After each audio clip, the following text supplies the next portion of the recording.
We are not amused.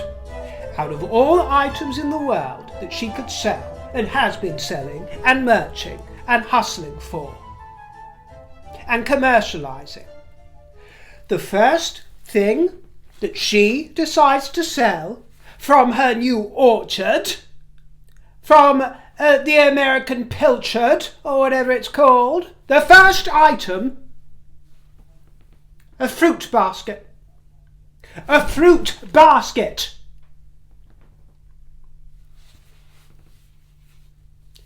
She's doing this to spite me. To spite me. First of all, she names the company after me. American Riviera Orchard. Has to throw that in there. And then the first item. Strawberry jam that comes in a fruit basket. Like this fruit basket, like you, the fruit basket, my dear fruits. My basketeers.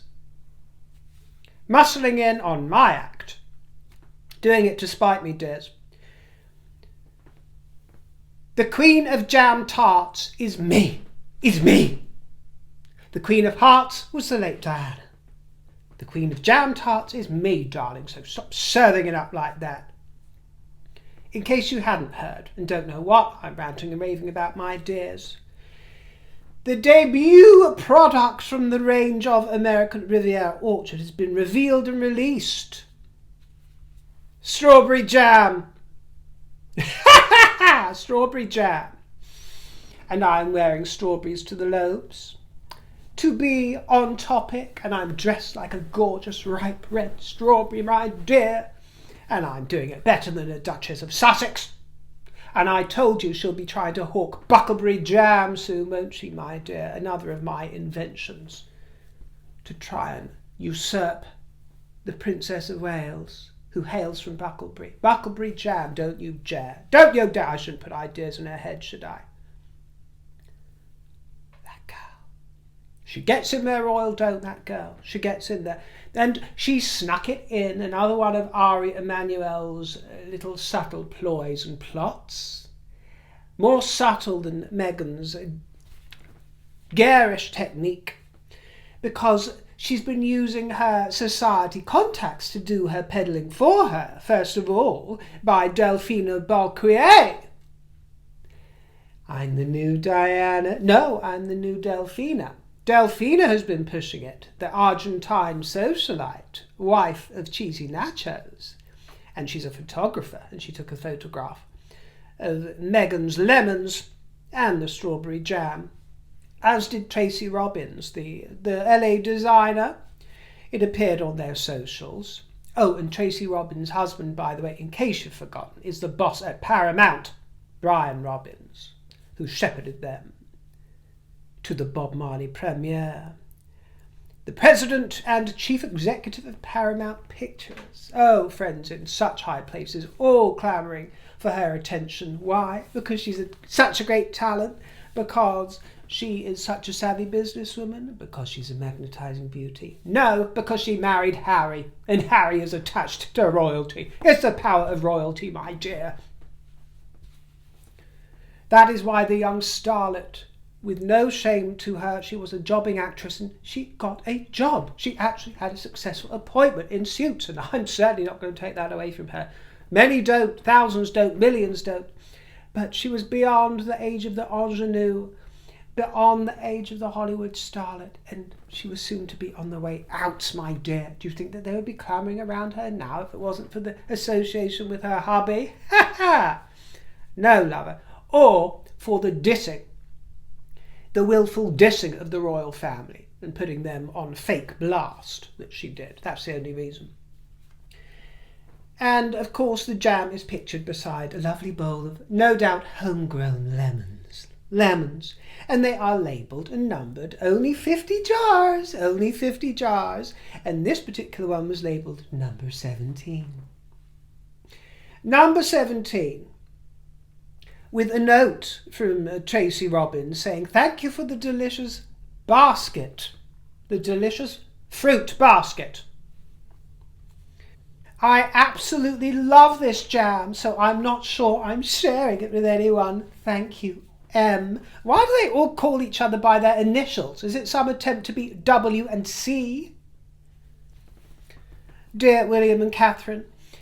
And the other one, who was the other one? Delphina, said, strawberry jam makes me happy. And I love your jam. Ugh. I love your jam. And she was number 10 out of 50. So does that mean that Delphina is more in favour because she was thought of 10th in line rather than 17? Oh dear, there's going to be some jealousy going on, isn't there? Who was number 1? Doria. And this time her produce, her wares, were photographed alongside bread and some fresh strawberries. How pretty. It's a study in PR and designed to increase desirability of the product, to give off homemade vibes that Meghan slavishly brews away her preserves in the kitchen, and everything that you and her admirers are going to be lapping up and gobbling up and clicking to buy is all created at the fair hand of Rachel Ragland. Of course, that is sophistry, and anything that is forthcoming will be mass-produced and manufactured. And it's been done before, and no doubt done better, by possible inspiration of hers. For example, the King's duchy. When he was Prince of Wales, duchy original, you know, they've got a huge range in collaboration with Waitrose, and that range has proceeds that go to the Prince of Wales's charitable fund. And did you see the photographs shared by Cheesy Nachos on his Instagram of the hotel dinner? And Meghan, of course, was featured as the star turn, and she seemed to be in full glam at this affair. Full glam, high octane. But everyone else in the photographs, from what I could see, looked casual, rather casual, and not quite so dolled up to the hilt and dolled up to the nines, not even in glitz, with a full beat. This is what she had, as if the makeup artist was following her around, like Sonic and Tails, like some sort of familiar at her side, the full glam squad, in residence. Why? The Richard Eden column has made a disclosure and has said that Meghan's new cookery series for Netflix starts recording today. So at this very moment that the broadcast is published, she is getting her wares out and displaying them for the world, and her strawberry jam. He has also disclosed that the series will not be recorded, according to him, at the Chateau de la Riven Rock, otherwise known as the Shack of Treachery in Montecito. Won't be filmed there. It will be filmed at a neighbouring property that has been hired by Netflix for the production. This is what he says. A rented house for filming. How cosy. Now, before we move on to the husband, what did you think of the beards that were on display today? Did they get a yay or a nay? There were British soldiers seen sporting beards today for the very first time, following the overturning of a 100-year ban on facial hair in the army. So after 100 years, a few whiskers have been given permission to sprout. These were members of the Welsh Guard, actually, that were seen today, this morning, on a march. And the King personally signed off on this decision, but the beards must grow in line with regulations. There are regulations for these beards. They must be neat. It's not a free-for-all. It must only be a full-set beard between grades 1 and 8. So grade 8 is, I think, around about 1 inch. So it sounds like we won't be having great big foliage affairs, but some neat full-set beards, and they must be trimmed off the cheekbones and the neck with no patchy or uneven growth. Sorry about that, Harry, my dear. That might apply to you. And no exaggerated colours. Well, that might apply to you as well, my dear. But I'll be curious to know what you think about that. Presumably Harry would be in favour of it because he wanted to wear his beard at the wedding because Big Willie wasn't allowed to. So he wanted to rub the salt in the wound and say, look, I could be a great big alpha male and dodger my way down the aisle like the cock of the walk. I'm the cock of the walk, this boy, and I've got a great big red beard to show you just how potent and how virile I am. Oh, the mind boggles. Well, he better wipe the smirk off of that bearded face because Harry has been rebuked and castigated and has actually had to apologise to Mr. Justice Lane, to a judge, over this judicial review of his that he wanted, and he is facing over £1 million in legal costs. Yes, over £1 million. As you might recall, he had tried to appeal his case against the Home Office, and this was dismissed a few months ago, back in February. It was dismissed, and if you recall, Justice Lane insisted that the decision regarding his security that was made by Ravek had not been irrational or procedurally unfair, as Harry had made it out to be. It's so unfair! It's so unfair! Why are they persecuting me? Well, Justice Lane didn't agree, my dear. The application for appeal was rejected by the judge, although I must caveat this by saying that it still looks likely that it is going to be taken to the Court of Appeal next, so it's going to drag on and on and on. This is after over 2 years of it already dragging on. Harry's request to pay only 40% of the government's costs, which actually exceeded £500,000, has also been rejected. Yes, also rejected, and he's been ordered to pay 90% of the costs, and Mr. Justice Lane said that Harry's submissions relied upon a great deal of unsupported speculations. And he didn't really seem to have much praise or hold much praise for Harry and his legal team in his findings, I've got to tell you. Mr. Justice Lane had harsh words. He had a rebuke for the legal team for displaying precisely the same kind of errors that he had identified in his original ruling during this appeal procedure. Same old errors, same old hack. And the judge also said that it was largely a recapitulation of the case advanced by the claimant at trial, and that it had taken an inappropriate and formalistic approach to the process. The reality of the matter is that the claimant considers he should receive a different approach to his protection while in the UK than Ravek decided he should, based in part on his comparison of his own position with that of others. Ravek, as an expert body, concluded otherwise. It was entitled to do so. So he makes the point that Ravek are appointed. They are appointed as a team of experts in that field to make decisions and to make their own judgments on the information presented to them and the request presented to them, and that's what they did. They fulfilled their duties and carried out their roles. And Harry couldn't accept it because he's a prince. Because he's a prince, and at the time he was further up the line of succession, closer to the top job, not so close now, and will continue to tumble throughout his life, but didn't want to hear it. Didn't want to hear anybody else telling him, no. You dare tell that boy no, it's red rag to a red flag, isn't it, my dear? Red rag to a red flag. There are no other compelling reasons for an appeal to be heard, said the judge. Well, their spokesman says that the Duke of Sussex will be seeking permission from the Court of Appeal to challenge the decision of Mr. Justice Lane.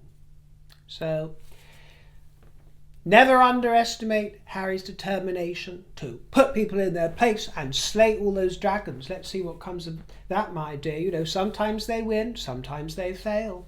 Who can tell who will come up against next time? But the judge also criticised Harry for claiming that he had achieved partial success in his claim. Do you remember that? He made a rather braggadocious claim that when his case was dismissed, it was still some sort of a win. And as I told you that very day on the broadcast, no, it was not. It was not. It was a fail. And it seems like Mr. Justice Lane agrees with me, because he pointed out that Harry had comprehensively lost, having failed on all the pleaded grounds. So he's put him in his place there again, my dear. He's put him in his place again. Talk about slaying dragons. Well, dragonflies. Dragonflies, my dear. It's all about shaping the narrative. And in this case, Mr. Justice Lane is not allowing you to shape the narrative the way that you want to control the story. Does that sting? And in another twist, Harry has been forced to apologise to the court. Did you enjoy that, Harold? Because he broke confidentiality rules in his own court case. He's shared private information, it has emerged this week, with Johnny Mercer. Because rules don't apply to this boy. Rules just don't apply. Johnny Mercer is the former army officer who also served in Afghanistan. He is now the Minister of State for Veterans Affairs, and he is actually the one who is spearheading the government's attempts to host Invictus in 2027. He is spearheading that, but it has been revealed in court documents that Harry emailed confidential information to Johnny Mercer concerning his security claim. Confidential information, and Mr. Justice Lane has revealed that indiscretion this week. He said that in November 2023, the claimant breached the terms of the confidentiality ring order by emailing certain information to a partner of Schilling's lawyers, who was not within the confidentiality ring, and to the Right Honourable Johnny Mercer MP. Well, as it happens, the breach was actually detected by Harry's barrister rather quickly, who promptly went on to inform his Schilling's solicitor, Jenny Afia, you know, that one who pops up in all of the documentaries and the Netflixings, and then she informed the defendant of what had happened, this breach, and took action to minimise the effects of the breach. She is very good. She is always on it, and so are certain other members of Harry's legal team. They know what they're doing, and props to them for noticing this. But it just goes to show that Harry has no regard for rules or authority. He should take a lesson from Queen Camilla, because Queen Camilla never complains, never explains, and gets on with the business of channeling the royal spirit. And she has backed a nationwide pop-up scheme in schools to help young people at risk of domestic abuse or at risk of becoming involved in toxic relationships. And today she welcomed 4 young women from the charity Safe Lives to Buckingham Palace to chat about this issue. And the Queen is patron of Safe Lives, and she peeked from her royal wagon, as you can see here, en route to the palace from Clarence. Her soft hair, champagne. And the king was also spied, waving to royal admirers and tourists as he departed Clarence after returning from a sojourn to Scotland with the Queen, where they celebrated 19 happy years of marriage and many more extra marriage. They were at Birkhall, weren't they, on the Balmoral estate, having a wonderful time. But there he was in the maroon state Bentley, looking jolly and in good spirits. And they were also seen together on Sunday en route to Sunday service at Cravey Kirk. We have a small victory to celebrate in the fight against too much wokeism and wokery, my dears, which is worth mentioning.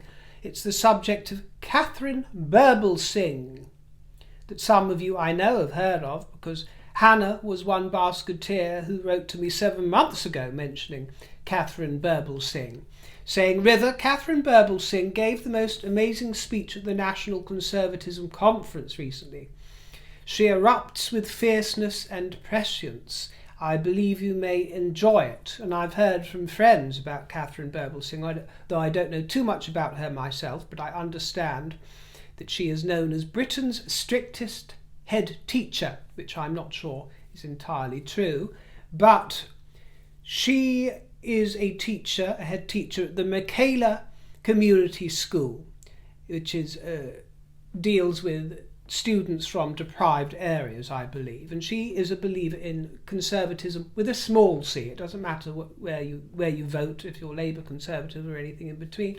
It's about small c conservatism, and the values that many of us wish to uphold associated with small c conservatism. She is a champion of that, and she likes to run a tight ship, and she believes in healthy discipline, which is vanishing from many schools, and also many of our schools are being overrun and overtaken by wokery, as we all know. Well, she won't have it, and she's made press headlines for the last few years. And for example, she insists on old-fashioned rules such as silence in corridors, pupils ending every sentence when they're speaking to a teacher with miss or sir. rather than, Jackie or Fred, or skipping any sort of salutation entirely. It's Miss or it's Sir. This is the way I was raised, I've got to tell you. Nothing especially outrageous. It's not as if she is admonishing them with the slipper or the cane or corporal punishment, my dear, but old-fashioned discipline is what I'm talking about. And she was actually born in New Zealand but raised in Canada till the age of 15 in Toronto, I believe, and then she studied at Oxford, French and philosophy over here. She read at Oxford, and she was appointed CBE in 2020. And she's against all of this doctrination we keep hearing about. She wants patriotism. This is the thing as well. And as you can tell, she is a woman of colour, although I very much doubt that she would use that expression, but She opposes teaching white privilege. She opposes critical race theory and all of these nonsenses that have come to our shores in recent years. Well, today was a victory because she had been facing a challenge from a student who happened to be Muslim, and many of her students are Muslim. A great deal of them are black, brown, every colour going under the sun, my dear, but this student claimed that they were being discriminated against on the basis of her religion, this female student.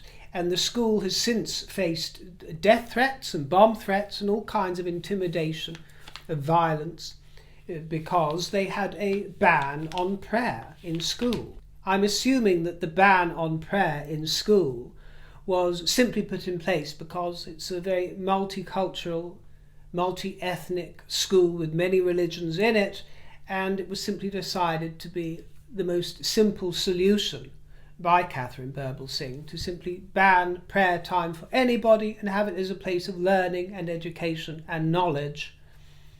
It certainly wasn't intended to be any sort of discriminatory device, as far as I'm aware. But Mr. Justice Linden today ruled that the prayer ban put in place was lawful. This is a victory for all schools, and many have come forward to say this and have been rejoicing in this decision because people were very afraid that it would be used to hold up as a weapon to be brandished to enforce institutions and schools. The judge said that the ban did not amount to an interference with the pupil's right to religious freedom. And Kemi Badenoch said, who is the government's business secretary, by the way, and possible future leader of the party, she called the ruling a victory against activists who are trying to subvert public institutions. No pupil has the right to impose their views on an entire school community in this way. The Equality Act is a shield, not a sword, and teachers must not be threatened into submission. And I entirely agree. It's just not cricket, I'm afraid, and it's not English. And I will flash up the statement made by Katharine Birbalsingh that was provided today on the screen, and you can pause it if you want to read it and zoom in. It's a very long one, so I won't be reading it out.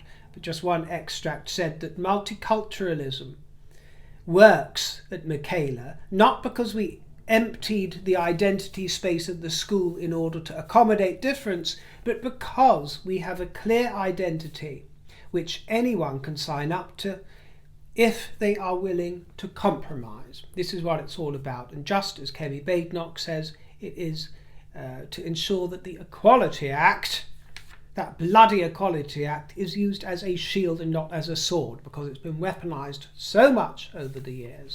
So I think that's rather encouraging news, but you can tell me what you think about it. Some of you will have more insight than me on the subject of Katharine Birbalsingh. But I will finish reading out Hannah's comment, who commented 7 months ago and mentioned Katharine Birbalsingh. The rest of your comment read, River, your comments make me chuckle. Without sounding corny, I do wish you were my friend. As a 29-year-old woman in this current culture, I find it hard to make friends where the conversation isn't surface level and somewhat self-censored, although I always try to be myself. I love a friendship where we can show each other all the wonderfully real parts of ourselves. Luckily, I have my childhood friend and mother for that, but sometimes I hear myself in you and I feel less alone. I came to know you after having my first baby and found your videos whilst I was awake during the night with a 3-month-old around February this year, which would now be last year. You are wonderful, and I never really gave the royal family much of a thought before I found you. Love from a dedicated basketeer. And I wanted to read out that comment because I get many comments of a similar vein of people sharing nice words about me and the broadcast and how they discovered it, and unfortunately I just can't read out every single one of them, my dear. You know, we'd be here all day and you'll all get bored to tears, so occasionally I just like to read through one just to show you that I receive it, I appreciate it, and I reciprocate the warmth. And yes, it would be fun if we could all hang out and be real life friends, wouldn't it, my dear? Although I will say that although I'm blessed with very good friends indeed who I love and have these wonderful sort of relationships with, friendship can also be tricky and have its ups and downs. So in some ways at least we are spared some of the more awkward moments of friendship, aren't we, my dear, by just being able to chat over the screen. It eliminates all of that, and we can just pick and choose, or at least you can pick and choose when you fancy a little bit of river or when you want to just turn me off. So that's enough, my dear, that's enough for today. So you get the best of both worlds, don't you? Well, there were extraordinary scenes in Brussels today, I must finish off by saying, because Nigel Farage was there, not anything to do with the Reform Party this time, but he was there for the National Conservatism Conference, the one that was mentioned by Hannah the Basketeer that Katharine Birbalsingh spoke at the year before. But this venue hosting the Conservatism Conference was suddenly engulfed by police officers. This was today. Police officers who moved to shut down the conference. A perfectly respectable conference, whether or not you agree with the notions put forward of national conservatism. The police officers were serving a court order demanding that the conference be ended on the grounds that it endangered public safety. I'm absolutely outraged and shocked with the information I've been presented so far, my dear. And I don't know if they ended up getting it shut down entirely, because I believe that there was some sort of appeal to keep it going, but it seemed like there was a huge spanner put in the works and there was all kinds of commotion. And documents are suggesting that the speakers, such as Nigel Farage and Suella Braverman, she was another one there, could lead to public disorder or display racist and homophobic views. This was the fear. This was the fear. And as the former Home Office Minister Robert Jenrick said today, this is chilling. Chilling! He said, the Mayor has banned Conservatives who articulate the views of millions of people from meeting because he doesn't like their opinions. Anyone who believes in freedom of speech should be concerned, and I certainly am. What does this say for Brussels?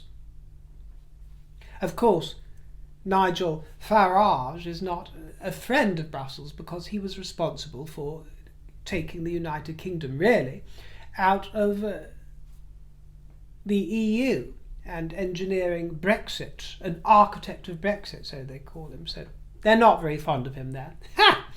But this mayor of this Brussels district by the name of Emir Keir was the one that got himself involved in this and sent the police along. And he said, in Etterbeek, in Brussels City and in St. Jos, the far right is not welcome. Wow. Wow. The far right. This is apparently what everyone attending this National Conservatism rally is. Far right. Well, they're not, by the way. Many of them a few years ago would have been considered centrist.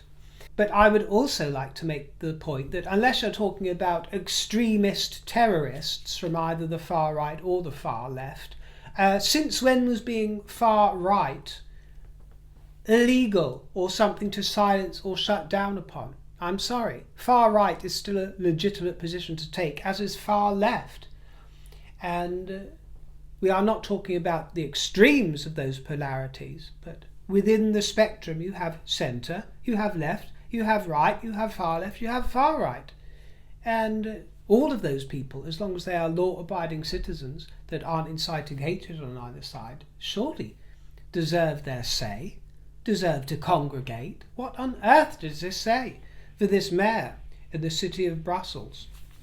I think they've been gulping down a few too many Brussels sprouts, my dear, and as delicious as Brussels sprouts can be, especially on a nice roast dinner with a little bit of bacon chopped in with them, my dear. Delicious. We all know what the perils are involving too many Brussels sprouts around the table, and that is a lot of hot air over pudding. So let's hope that they quit with all this guff in the light of this bad publicity that they are getting, because people are not taken to this very kindly, and I do not blame them. However, I thank you for your company, and I look forward to seeing you in the next broadcast. Do leave me a lovely comment, and if you enjoyed the show, my tip jar is in the description box. I'll see you next time, my dears. Ta-ra and toodle pip.